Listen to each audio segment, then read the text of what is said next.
There's still a lot going on in the world of ocean shipping and maritime policy. And that is especially true this month. And we're only 9 days into May.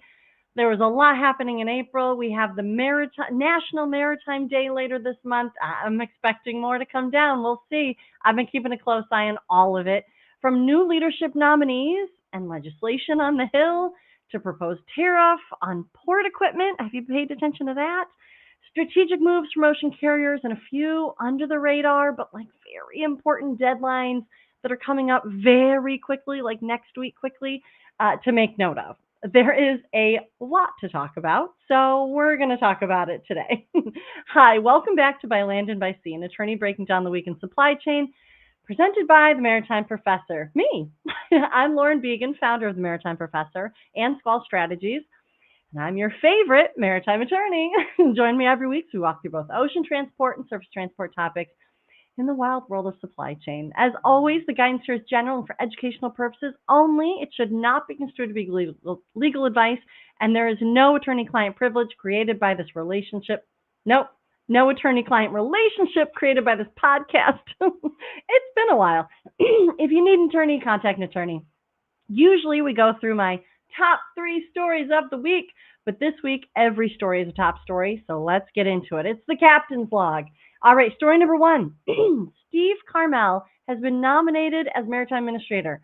Just a few weeks ago, we were talking about a nominee to the Maritime Administrator role. There's a new nominee to the Maritime Administrator role. This is taking over that nomination that was presented previously.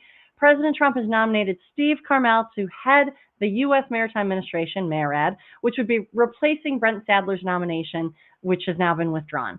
So let's talk a little bit about Steve Carmel. I'm still reading about him, learning about him, watching his previous interviews and presentations, but he brings a lot of commercial shipping experience. Most recently with Maersk Line Limited, which is the U.S. flag subsidiary of the global ocean carrier Maersk. This is great. This is great. Look, he is a well-known voice in sealift strategy and maritime economics anyways. His nomination, to me, suggests perhaps a policy shift toward commercial integration, and maybe not even a policy shift, but like an intention. There has been a lot of voices saying we needed more commercial supply chain industry representation at the highest levels of leadership. We have been getting a lot of military maritime discussion, right? Of course, when it comes to shipbuilding, you get a lot of defense readiness conversations. You get a lot of military readiness conversations. And at the heart of it, that is what all of this maritime focus is about. But it's also about supply chain, and it's also about the ecosystem of the supply chain and the commercial integration. And I think we're starting to see that in some of the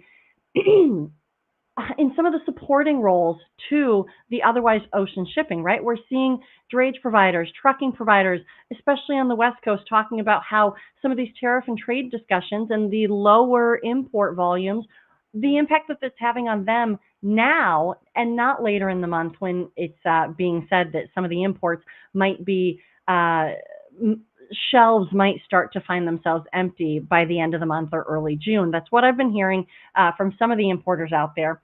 But the thing is, if you don't have the total integration on the commercial side and on the full supply chain understanding of the ecosystem, you wouldn't necessarily think about all the intermodal pieces, all of the drayage providers, and how it might affect them earlier than the actual end result person, consumer going out there to buy goods. So all of this to say, I'm excited. I think this is cool.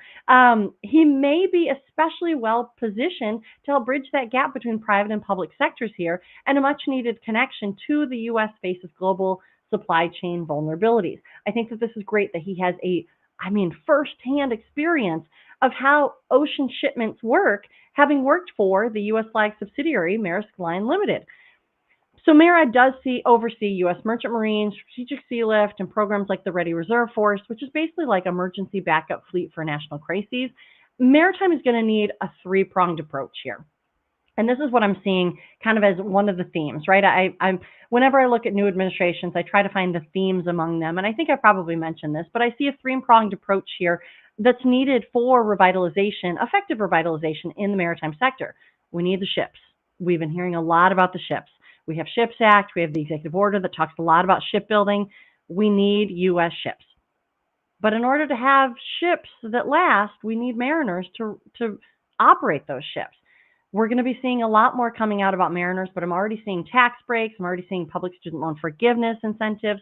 I'm seeing things that are helping the mariners themselves and also the maritime academies to offset some of the costs. The new Ships Act talks about fuel subsidies for these giant, beautiful vessels that the maritime academies are receiving, but also now there's some funding appropriated so that they can actually use those ships, sail those ships with fuel subsidies. That's a big piece.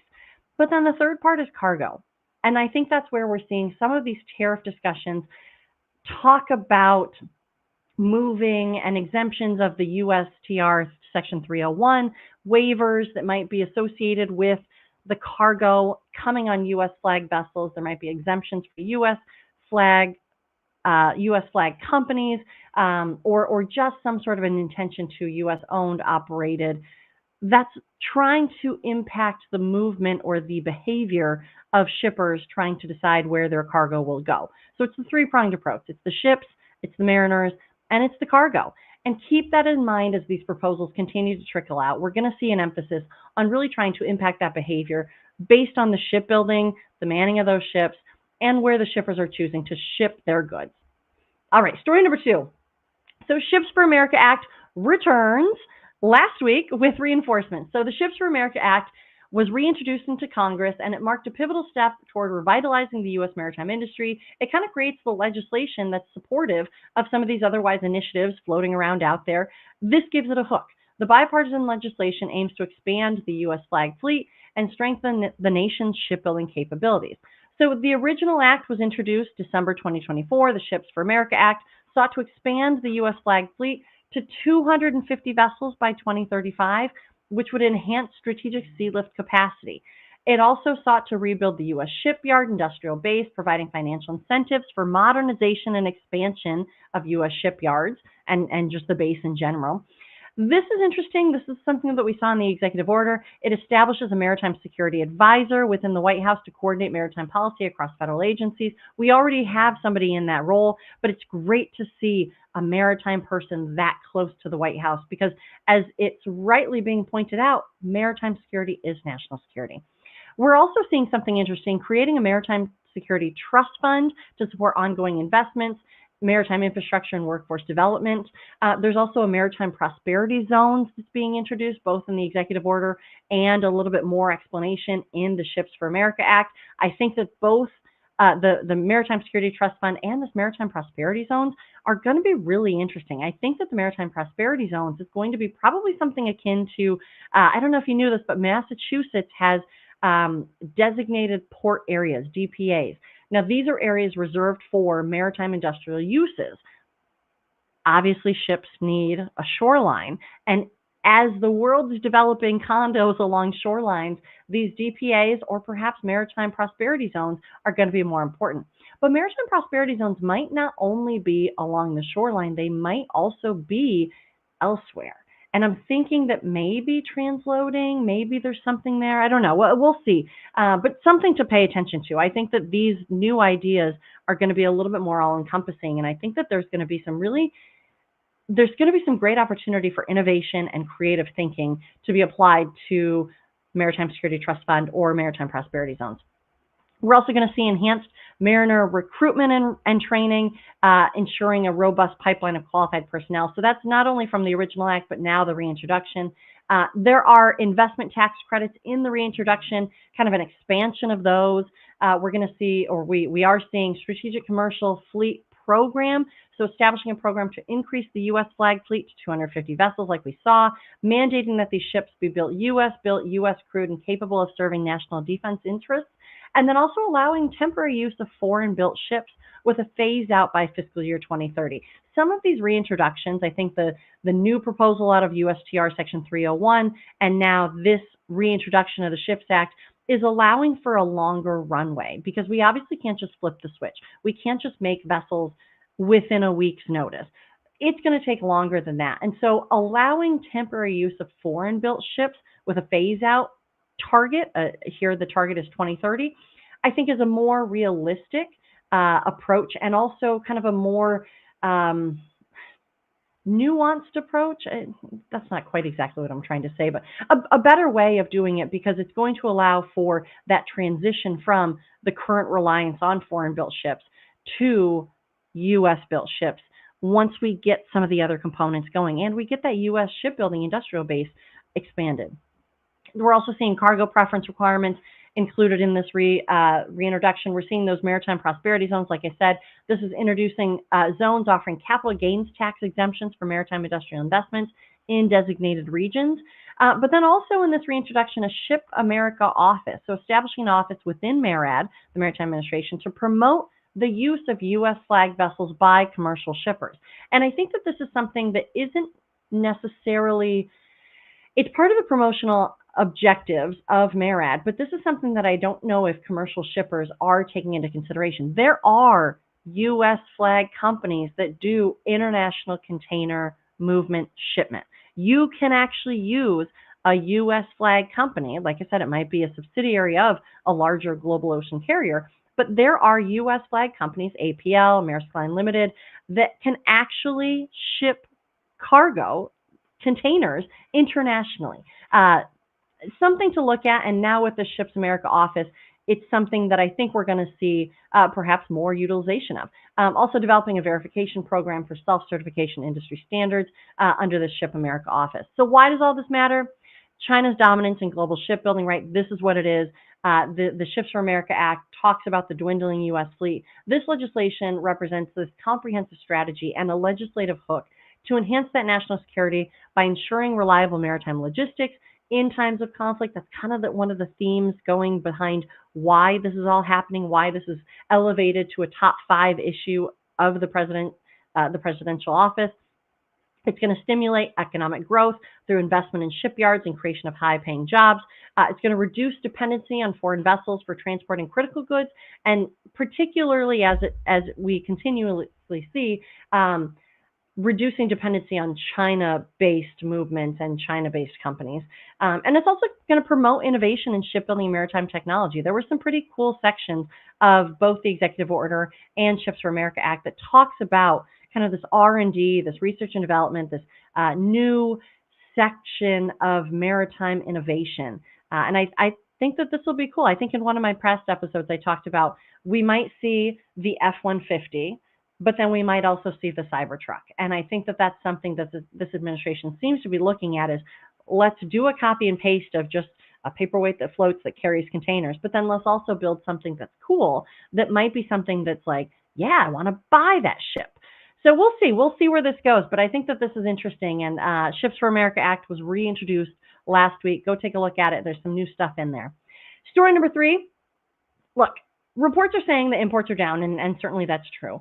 But I think that there's some silver lining here. I think that there's some silver lining, and I think that there's some things happening, maybe a little bit more in the background that we're not necessarily seeing. But I think that these are important things to note. Look, U.S. imports are down. There's reports saying 20 to 30% declines year over year. I think it's important to note that some of these are year over year, month to month reviews, but then some of them are, we also saw an increase happening in January and December when things were kind of front loading, knowing that things were going to shift with the new year and with the new administration. But still 20 to 30% declines is significant. And like I said, it's starting to affect the rest of the ecosystem. But there might be some silver linings into this softer market. And I think one of those is, with fewer boxes moving, I think ocean carriers are potentially using this time to reposition their fleets. So we've talked about the USTR Section 301 proposals, and it talks all about China-built ships, China-operated ships, but it's the China-built ships that I think is going to be part of this repositioning. And with a downed demand right now, ocean carriers can reposition their vessels that are perhaps Korean-based vessels or elsewhere built vessels to be the ones that call the U.S. to try to circumvent, to try to get around getting any sort of penalties on tariffs that are going to be assessed under the USTR Section 301. But then I think that also goes to some of this blank sailings that we're seeing. I've been hearing higher numbers of blank sailings, which sometimes blank sailings can be for repositioning of vessels. It can be for operational, pauses, skipping ports for certain reasons.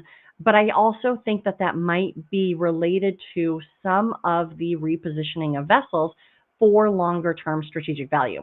Now, not only are we going to see the ocean carrier specifically perhaps repositioning the vessel, and you can Google vessels. If you can even Google the Ever Given or whatever vessel to find out, you could probably find out pretty easily where that vessel was built. And then you'll know what your exposure. For the most part, it's the same vessel on a specific trade route. You'll know with some regularity and with some certainty once things settle out, right, where we have a 180-day pause. So we're looking at, the fall where we're going to start seeing any of those Section 301 penalties or fees come in. But what you can do is look at the vessel that is shipped on, which is usually information included in some of your shipping documents. Google it and see, is that a vessel that is going to get pinged by some of these USTR Section 301 tariffs or not? Something to just take an extra step to look at. I also think that something that might also be happening is we might start seeing some reflagging of some of these vessels into U.S. registry or into U.S. flag companies. Like I said, we have Maersk Line Limited, which is a subsidiary of the larger Maersk. They might start to move some of their vessels over into Maersk Line Limited to try to reflag it because they're going to see benefits to that. We see that in the Section 301. There's some waivers and variances for U.S.-owned, U.S.-operated companies. I think that that's something that we're going to see continue because, like I said, it's a three-prong approach. We have ships, we have mariners, and we're going to need the cargo to sustain it because once you inject the cash at the beginning, it's going to need to sustain itself. And I think that's where we've moved the cargo over onto these ships, and that's what's being attempted here. So all I'm saying is I think that there's some silver linings to the downed demand right now that's happening, repositioning of vessels, because I don't think the ocean carriers want these fees any more than anybody else does. And certainly the fees will probably get passed through, of course, because it's not necessarily the ocean carriers' fault that the fees are being assessed. And they're only going to be assessed for up to 5 calls per vessel. So there is some reprieve from all of these fees. But pay attention, right? Knowing which vessel your cargo is shipping on and knowing if that vessel was where it was built might be important to figure out, are you going to be subject to some of these larger fees? And then, like I said, some of these vessels might end up getting reflagged to U.S. registry, and then that might also provide an opportunity. So what is reflagging? Maybe I should stop there for a second. It's when a vessel that's registered under one country's flag, like Panama or Liberia or Marshall Islands, those are usually the flags of convenience, is switched to another, like the United States. There's also just yesterday reports, and I haven't dove too far into it, so I didn't do a separate story on it, but the U.S. Virgin Islands might be another potential flag that might come under U.S. flagging, but being U.S. Virgin Islands, which would, I guess in theory, have less restrictive requirements. And so perhaps that might be the U.S. option for flags of convenience. But yeah, so doing so, reflagging vessels comes with more regulatory requirements and costs if it's under the U.S. directly. But it can also unlock access to U.S. government cargo and national security programs like the Maritime Security Program, MSP. But I also think that if we have a U.S. flag of convenience, there might be an opportunity for some financial gains there. So we'll see how all of this happens. But look, if implemented, these proposals can incentivize operators to rethink how and where their vessels are flagged, maintained, or even deployed. And I think that we're going to be seeing some reflagging, some repositioning, some strategic shifting, I guess, of fleets over the next certainly 6 months. I also want to talk to the ghost town narrative, and I've seen Dr. Sal Mercogliano looking at this as well. I've seen some headlines, or maybe they weren't even headlines, maybe they were just tweets or X posts or whatever they are, that U.S. ports may be ghost towns. U.S. ports are still doing trade, right? There's certainly less congestion than, especially during the height of the pandemic. There's certainly less volume coming in, but ships are still arriving. Terminals are still moving cargo. Trade is still flowing. I really am echoing Sal Mercogliano's perspective here. If you haven't taken a look at what's going on with shipping, he did an episode on our port ghost towns right now. And he also pointed to marinetraffic.com. You can actually see the vessel movements and vessel calls. They're not stopping. They might be reducing, but they're not stopping coming into U.S. ports. So I think that we should be accurate in our portrayal here and not overly. The accuracy of the information is important, and I think that we'll also perhaps see some changes over the next few months that are going to change this, but who knows? Look, my point is here, slower demand is creating a rare window for carriers to potentially make some strategic moves, make some long view decisions like reflagging, repositioning, and aligning assets with these federal priorities coming out of the United States that maybe will help promote the U.S. maritime sector more broadly. Story number 4. That was only story number 3. Story number 4. Let's talk about the budget for a second. I'm not going to go too far into it, but we have seen a fiscal year 2026 budget proposed by the Trump administration. It includes a strong show of support for port development, but also proposes surprising cuts to the Harbor Maintenance Trust Fund. So how it breaks down, and like I said, we're not going to go too far into it today with this captain's log, but what is funded, continue investment in the PIDP, the Port Infrastructure Development Program, which provides grants to modernize ports, improve throughput, and expand cargo capacity. It also provides support for training ships and maritime academies aimed at strengthening the future maritime workforce. But what was interesting, and perhaps a little surprising, is that the Harbor Maintenance Trust Fund is lower than expected, despite ongoing calls from port authorities and especially the American Association of Port Authorities, saying that Congress should fully utilize the collected harbor maintenance tax revenues. The Harbor Maintenance Trust Fund is funded by a fee, this harbor maintenance tax, on imported goods, and is supposed to be paying for dredging, harbor deepening, and maintenance, right? Harbor maintenance at U.S. ports. Cutting that fund can disproportionately affect smaller regional ports that rely on dredging to remain navigable. I don't necessarily think it's for a lack of desire to dredge that fund has been underutilized. And so I hope that gets a little bit more attention and we figure out the resource mismatch and not just cut the program. But there we are. Those are the proposals coming out of the budget, out of the president's office. Story number 5. This is where we get into the deadlines that I want you to pay attention to. The Federal Maritime Commission choke point investigation. It is closing up very soon. Public comments are due on Monday, May 13th. Monday, May 13th. Today's Friday the 9th. Monday, May 13th is when you have your opportunity to submit comments. There have only been 3 comments submitted. The areas under review include Panama Canal, Suez Canal, Northern Sea Route, Malacca Strait, the Singapore Strait, Strait of Gibraltar, and the English Channel. Why this matters, these choke points are vital to U.S. trade. The FMC is investigating whether foreign policies at these passages are discriminating against U.S. cargo or carriers or U.S. interests. So what can the FMC do? If they find unfavorable shipping conditions, they can take swift action and they can impose civil penalties up to $1 million per voyage. That was kind of what everybody was afraid of with the USTR Section 301, $1 million per voyage. They could restrict or suspend service contracts if they find that the offenders are anywhere near any of this discrimination against unfavorable shipping conditions. They could also bar access to U.S. ports for non-compliant carriers or non-compliant flag operators. So if they were to find something wrong with the way Panama is conducting the Panama Canal, they could potentially turn away Panamanian flagged vessels, which would be 18 to 20% of the world's flag fleet. We are just starting to get a handle on the USTR Section 301 proposals, and then now this might line up on top of that. So we'll see, right? We'll see, but this is important. You should be paying attention to this. You should be making plans to submit comments. They are due by May 13th. You can make them on regulations.gov, but go find this on the FMC's website.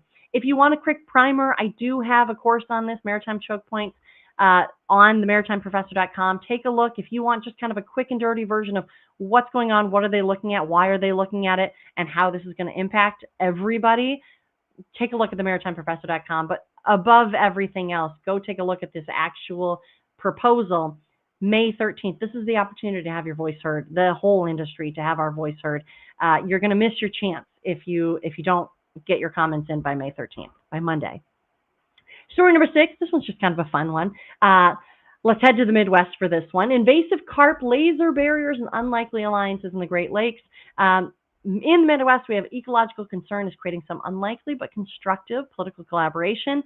You may have seen in April, Governor Gretchen Whitmer of Michigan recently met with President Trump to discuss the future of the Brandon Road Lock and Dam project, which is a critical barrier that could prevent invasive Asian carp from entering Lake Michigan, and by extension, the entire Great Lakes ecosystem. So what's the concern here? Asian carp, it's the wildest species. It's incredibly invasive.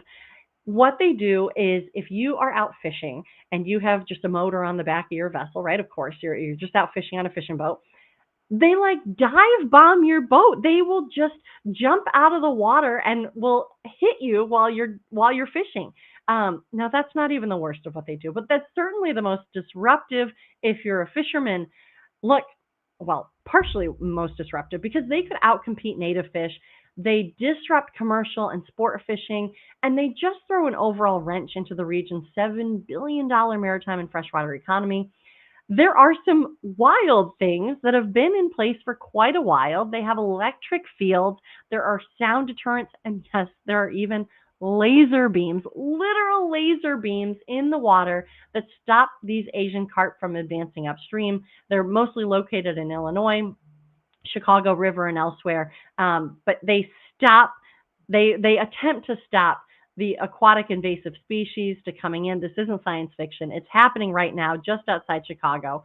Look, it's important to note something here, though. Governor Whitmer, one of President Trump's most vocal critics, I would say, has found common ground here, advocating for full federal support to accelerate construction timelines and strengthen this barrier system. And President Trump said in a press release or in his press briefing that this was something that he was behind, that it was a moment for policy alignment, not focused on the politics, but on preserving a vital waterway that millions depend on. And I think it's important to note this because as we're all moving forward on maritime issues, I'm seeing people from all political spectrums rolling up their sleeves to help here. There's a lot of